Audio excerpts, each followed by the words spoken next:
Hej og velkommen tilbage til min kanal. I dag er jeg ude og optage lydeffekter til mine videoer. Man kan selvfølgelig finde en masse på hjemmesider og på internettet, men jeg synes det er sjovere at lave en del af dem selv. Så nu vil jeg prøve at vise jer, hvad jeg har i min taske og hvad jeg bruger til at optage de lyde med og lydeffekter. Inden vi går i gang, så har jeg en bøn. Det er, hvis I er nye til kanalen, om I vil være rigtig, rigtig venlige og søde og trykke på abonner.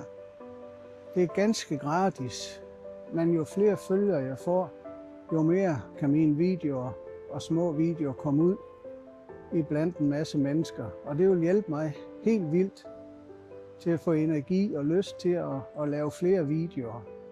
Så please, hjælp mig her. Tak. Ja, min lydtaske, det er simpelthen bare min rygsæk, hvor jeg har selvfølgelig højttaler, mikrofoner og sager med, jeg kan sætte på telefonen, der optager videoen der nu. Og så har jeg nogle små stativer, små billige stativer, og så har jeg selve lydapparatet. Det er en Zoom H5, en lidt ældre model, men den virker ganske fortrinlig, hvor jeg så har købt et træben, faktisk med 5 arme, som er rigtig god til det. Og så har jeg 2 tunge røde mikrofoner. Jeg kunne godt ønske mig nogle af de små klipper, tror jeg de hedder, men det kommer senere måske.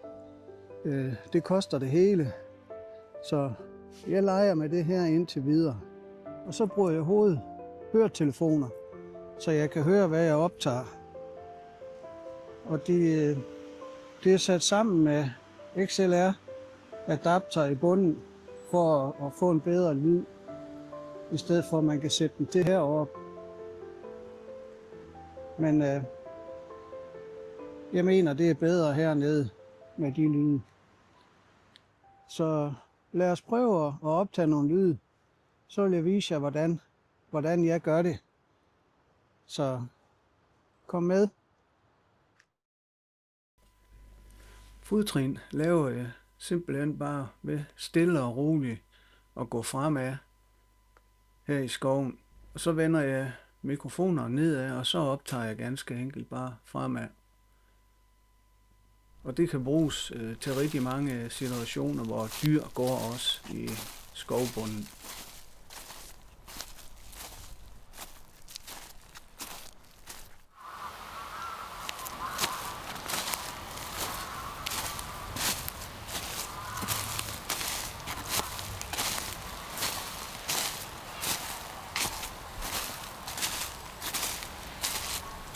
Der er et rådyr, der skraber i bunden, eller et dårdyr, krondyr. Så kan man gøre sådan her.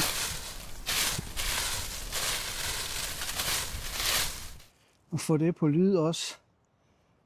Så hvis man filmer det på lang afstand, så kan man lægge det ind som lyd på sin video. Og igen en hjort eller noget, der fejrer sit gevir.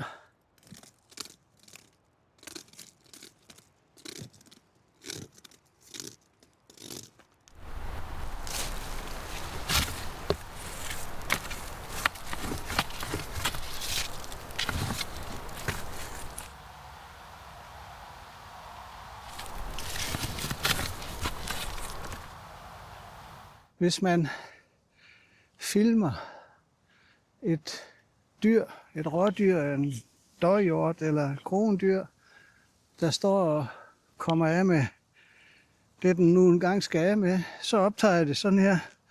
Det kalder man vist droppings.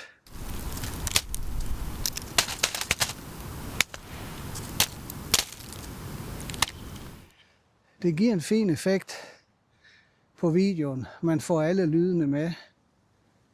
Det synes jeg.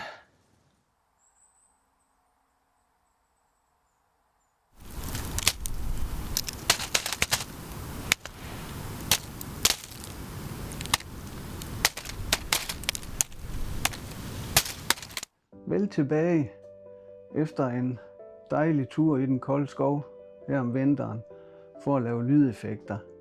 Jeg vil lige lave en mere lyd, men det gør jeg så herinde i varmen, og det er simpelthen klø-lyde. Der er mange dyr, der klør sig, når man filmer dem. Jeg har et eksempel på en kronhjort her, men der er også grævlinger, når jeg er på besøg hos dem. Så det gjorde jeg simpelthen bare ved at klø mig på blusen, og så sætte det ind i videoen og få det til at passe.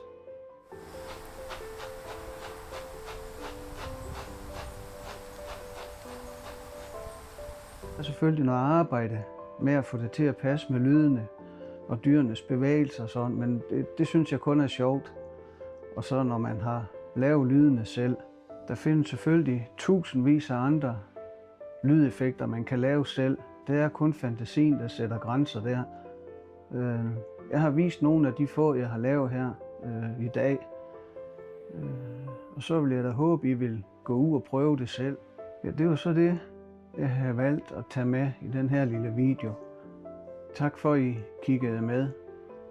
Vi ses igen på kanalen. Hej hej.